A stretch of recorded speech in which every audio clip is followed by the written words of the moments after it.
ಬಾಯ ಇಲ್ಲ ಬೊಂಬಾಯ. ಸುಮ್ಮನೆ ಅಜ್ಜಿ, ನಾನು ಮಾತಾಡಿದ್ರೆ ತಪ್ಪು ನಾಗ ಮಾತಾಡ್ಬೇಡ ನೀನು. ಅಮ್ಮ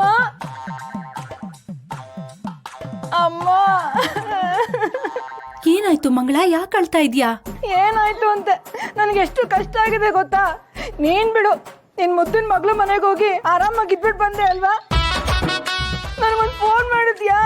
ಅಳಿಯಂದ್ರಿಗೆ ಮಾಡಿದ್ದೆ ಕಣೆ. ನೋಡು ನೋಡು, ಅವ್ರಿಗೆ ಫೋನ್ ಮಾಡಿದ್ಯಾ?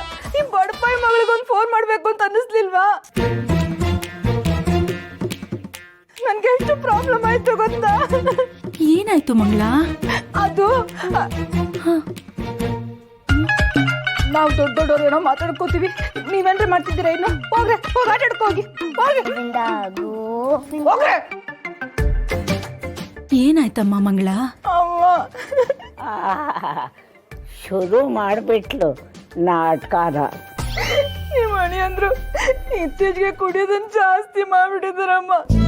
ಮನೆಗೆ ರೇಷನ್ ಕೂಡ ತರ್ತಿಲ್ಲ, ರೇಷನ್ ಅಂಗಡಿಗೆ ದುಡ್ಡು ಕೊಡ್ತಿಲ್ಲ, ಮಕ್ಕಳು ಏನು ತಿಂದಿಲ್ಲ ಬೆಳಗ್ಗೆಯಿಂದ, ಹಾಗೆ ಕರ್ಕೊಂಡು ಬಂದಿದ್ದೀನಿ. ಅಯ್ಯೋ, ಇದೇನ್ ಮಂಗಳ?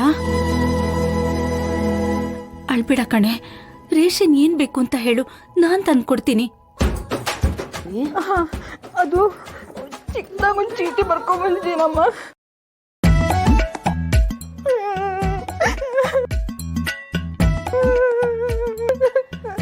ವೀಣಾ, ನೀನೊಂದ್ಸಲ ನೋಡು, ಹೋಗಿ ತಂದ್ಬಿಡಮ್ಮ. ಅಳ್ಬೇಡ ಮಂಗಳ, ನಾನ್ ತಂದ್ಕೊಡ್ತೀನಿ, ಯಾಕೆ ಅಳ್ತೀಯಾ? ನಾನು ಬೆಳಗಿಂದ ಏನೂ ತಿಂದಿಲ್ಲ ಅಮ್ಮ. ಹೌದಾ ವೀಣಾ, ಇವಳಿಗೆ ಕಾಫಿ ಮಾಡ್ಕೊಡಮ್ಮ. ಮಂಗಳ, ನೀನ್ ಅಳ್ಬೇಡ, ನಾನೆಲ್ಲ ತಂದ್ಕೊಡ್ತೀನಿ. ನಿನ್ ಬಾಯಿಲಿ ನಿನಗ್ ತಿನ್ನೋದಕ್ಕೆ ಏನಾದ್ರೂ ತಂದ್ಕೊಡ್ತೀನಿ, ಕೂತ್ಕೋ.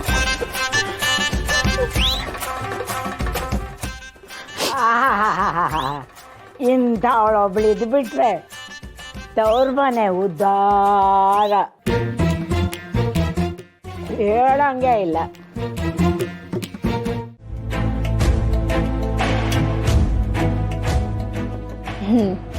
ವಿಶ್ವನ್ ಫ್ರೆಂಡಿಗೆ ಫೋನ್ ಮಾಡಿ ಅವನ್ನೇ ಕೇಳ್ತೀನಿ.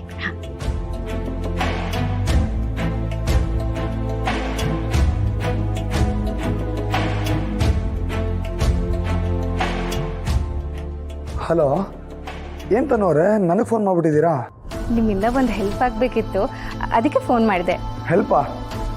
ನನ್ನಿಂದ ಆಗೋದಾದರೆ ಖಂಡಿತ ಮಾಡ್ತೀನಿ. ಅದೇನು ಹೇಳಿ?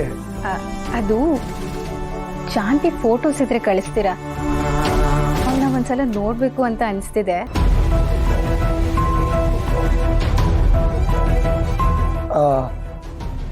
ಸಾರಿ ತನ್ನೋರೆ, ನನ್ನ ಹತ್ರ ಜಾನ್ವಿ ಫೋಟೋಸ್ ಇಲ್ಲ. ಅದು ಅಲ್ಲದೆ ವಿಶ್ವಂಗೆ ಇಷ್ಟ ಆಗದೆ ಇರೋದು ಯಾವುದನ್ನು ನನ್ನ ಫೋನಲ್ಲಿ ಇಟ್ಕೊಳ್ಳಲ್ಲ. ಸರಿ, ಪರವಾಗಿಲ್ಲ, ಫೋಟೋಸ್ ಬೇಡ, ಅವಳ ನಂಬರ್ ಆದ್ರೂ ಕೊಡಿ. ತನ್ನೋರೆ, ಆ್ಯಕ್ಚುಲಿ ಅದೇನಾಯಿತು ಅಂದರೆ ನನ್ನ ಹತ್ರ ಅವಳ ನಂಬರ್ ಕೂಡ ಇಲ್ಲ. ಆ್ಯಕ್ಚುಲಿ ಹೋದ ವಾರ ನನ್ನ ಫೋನ್ ಕಳೆದೋಗಿತ್ತು, ಹಾಗಾಗಿ ಈಗ ನಾನು ಯೂಸ್ ಮಾಡ್ತಾ ಇರೋದು ಹೊಸ ಫೋನು. ಈ ಫೋನಲ್ಲಿ ಅವಳ ನಂಬರ್ ಸೇವ್ ಆಗಿಲ್ಲ. ನಾನು ಯಾರ ಹತ್ರ ಆದರೂ ವಿಚಾರಿಸ್ಬಿಟ್ಟು ನಿಮ್ಗೆ ಹೇಳಲ್ಲ? ಸರಿ, ಹಾಗೆ ಮಾಡಿ. ಸರಿ ತನ್ನೋರೆ.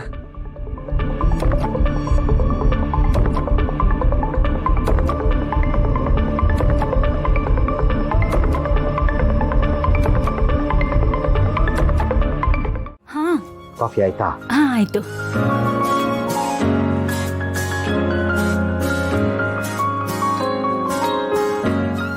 ಅತ್ತೆ, ಮಾವ. ಬಾಮ್ಮ ಸಿಂಚನ. ಏನಮ್ಮ? ಅತ್ತೆ, ತುಂಬಾ ವರ್ಷಗಳಾದ್ಮೇಲೆ ನಮ್ಮೂರಲ್ಲಿ ಊರ್ದೇ ಉತ್ಸವ ಇಟ್ಕೊಂಡಿದ್ದಾರೆ. ಹಾ, ನಮ್ಮ ತಂದೆದೇ ಮುಂದಾಳತ್ವ, ಅದಕ್ಕೆ ಇನ್ವಿಟೇಷನ್ ಕೊಡಕ್ ಹೇಳಿದ್ರು.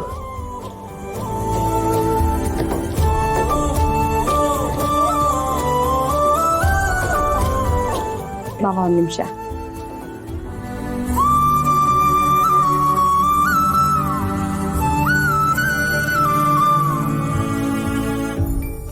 ಹೇಳವಾ? ಅಪ್ಪ, ಅತ್ತೆ ಮಾವ ಇಲ್ಲೇ ಇದ್ದಾರೆ, ಮಾತಾಡು. ಕೊಡವಾ, ಮಾತಾಡ್ತೀನಿ, ಕೊಡು. ಅಪ್ಪ, ನಮಸ್ಕಾರ ಬೀಗ್ರೆ. ನಮಸ್ಕಾರ ಬೀಗ್ರೆ. ನಮ್ಮೂರಲ್ಲಿ ದೇವ್ರ ಉತ್ಸವ ಮಾಡಿಕೊಂಡಿದ್ದೀವಿ. ಮನೆ ಗಂಟ ಬಂದು ಪತ್ರಿಕೆ ಕೊಡೋಣ ಅನ್ಕೊಂಡಿದ್ದೆ.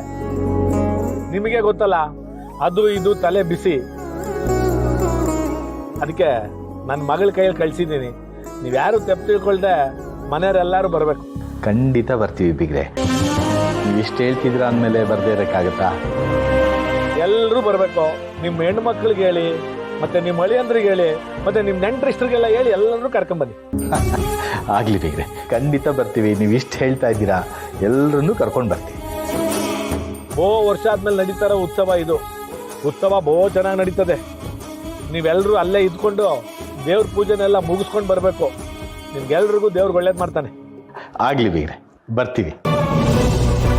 ಸರಿ, ಖಂಡಿತ ಎಲ್ಲರೂ ಬಂದ್ಬಿಡಿ. ಹಾ, ಖಂಡಿತ ಬರ್ತೀವಿ. ನಮಸ್ಕಾರ. ಸರಿ, ಲೈ ಪಾರ್ಟಿ ಆಫೀಸ್ ಕಡೆ ತಿರುಗಿಸ್ಲಾ? ಅಲ್ಲೂ ಎಲ್ರಿಗೂ ಪತ್ರಿಕೆ ಕೊಡೋಕೆ ಕೊಟ್ಬಿಟ್ಟು ಬಂದ್ಬಿಡೋಣ. ಅತ್ತೆ ಮಾವ, ಜಾನ್ವಿ ಮತ್ತೆ ಜಯಂತ್ಗೂ ಹೇಳ್ಬಿಡಿ, ಎಲ್ರೂ ಒಟ್ಟಿಗೆ ಹೋಗಿ ಬರೋಣ. ಆಯ್ತಮ್ಮ, ಅಳಿಯಂದ್ರ ಹತ್ರ ಹೇಳ್ತೀನಿ. ಇನ್ನೊಂದಷ್ಟು ಮನೆಗೆ ಇನ್ವಿಟೇಷನ್ ಕೊಡಬೇಕು. ನಾನು ಹೋಗಿ ಬರ್ತೀನತ್ತೆ. ಆಯ್ತು, ಬರ್ತೀನಿ ಮಾವ.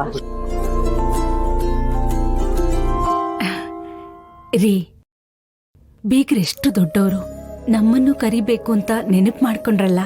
ಹೌದು ಲಕ್ಷ್ಮಿ, ಅವ್ರ ಮನೆಗೆ ಎಂತೆಂಥ ದೊಡ್ಡ ದೊಡ್ಡ ವ್ಯಕ್ತಿಗಳು ಅವ್ರನ್ನ ನೋಡೋದಕ್ಕೆ ಕಾಯ್ತಾ ಇರ್ತಾರೆ. ಅಂಥವ್ರು ನಮಗೆ ಗೌರವ ಕೊಟ್ಟು ಫೋನ್ ಮಾಡಿದ್ದಾರೆ ಅಂದರೆ ದೊಡ್ಡ ಮಾತು. ನಮ್ಮ ಅವರ ಮಧ್ಯೆ ಇದ್ದ ಕೋಪ ಎಲ್ಲ ನಮ್ ಜಾನು ಮದ್ವೆಯಿಂದ ಎಲ್ಲ ಕೊನೆ ಆಯ್ತು ರೀ. ಹೇಗೋ ಹೀಗೆ ಎಲ್ರೂ ಚೆನ್ನಾಗಿದ್ರೆ ಸಾಕಪ್ಪ. ಕಾಫಿ ತಗೊಳ್ಳಿ.